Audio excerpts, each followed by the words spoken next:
مجھے اپنا آپ بالکل بے بس لگ رہا تھا۔ میرا جی چاہا کہ میں اپنی ماں کے ساتھ ہی ان کے گھر چلی جاؤں، لیکن میری ماں مجھے کبھی بھی میرے شوہر کی اجازت کے بغیر اپنے گھر لے کر نہیں جاتی۔ میں سمجھ نہیں پا رہی تھی کہ آخر میں کروں تو کیا کروں۔ پھر میرے دماغ میں خیال آیا کہ میں الماری کھول کر دیکھتی ہوں کہ آخر ایان مجھے کون سی دوا کھلاتا ہے۔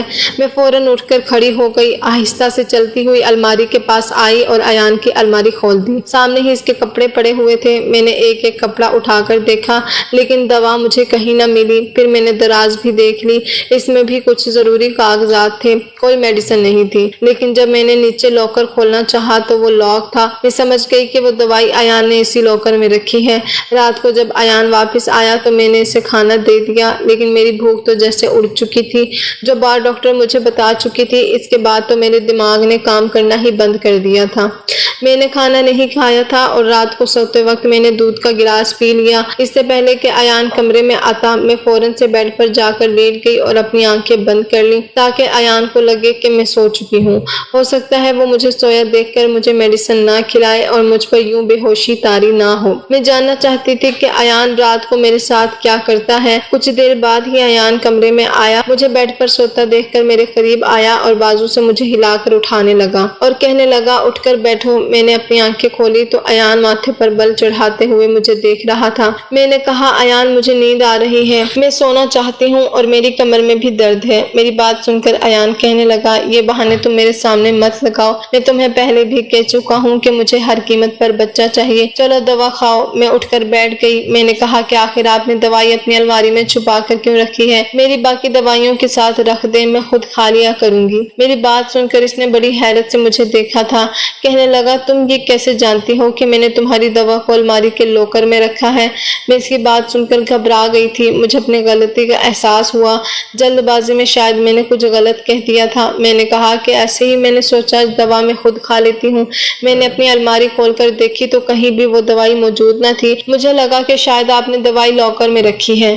میں نے ایک بہانہ کر دیا تھا۔ وہ کہنے لگا تمہیں اتنا زیادہ پریشان ہونے کی ضرورت نہیں ہے، میں وہ دوائی روزانہ تمہیں کھلاتا رہوں گا اور جب تک بچہ نہیں ہو جاتا وہ میں تمہیں اپنے ہاتھوں سے ہی کھلاؤں گا۔ میں نے کہا ایان مجھے پیٹ میں بہت درد ہو رہا ہے، آپ کیوں مجھے کسی ڈاکٹر کے پاس لے کر نہیں جاتے؟ اور بچہ پیدا کرنے کے لیے ایک پورا علاج ہوتا ہے اور وہ کوئی لیڈی ڈاکٹر ہی مجھے بتا سکتی ہے، ایسے ہی خود سے دوا کھانا ٹھیک نہیں ہوتا۔ میں نے سوچا تھا شاید میری اس بات پر ایان مجھے وہ دوائی نہیں دے گا، لیکن وہ کہنے لگا میں جانتا ہوں کہ وہ دوائی عورت کو پریگننٹ کر دیتی ہے، تمہیں کسی بھی ڈاکٹر سے کوئی علاج کروانے کی ضرورت نہیں، تم بس میری بات مانو، وہی تمہارے لیے کافی ہے۔ میں نے کہا آج میں کوئی بھی دوائی نہیں کھاؤں گی۔ میرا یہ کہنا تھا کہ ایان کا پارا ہائی ہو گیا تھا، اس نے مجھے زبردستی وہ دوائی کھلائی تھی اور دوائی کھانے کے بعد میری پھر سے وہی حالت ہونے لگی تھی اور صبح میں اپنی بے بسی پر پھوٹ پھوٹ کر رو رہی تھی کہ اگر یہی رہا تو میں تو بہت جلد ہی مر جاؤں گی، اور اسی لیے میں نے اپنا دماغ چلانا شروع کر دیا۔ رات کے وقت میں نے اپنے موبائل کا کیمرہ آن کر دیا اور ایسی جگہ پر رکھا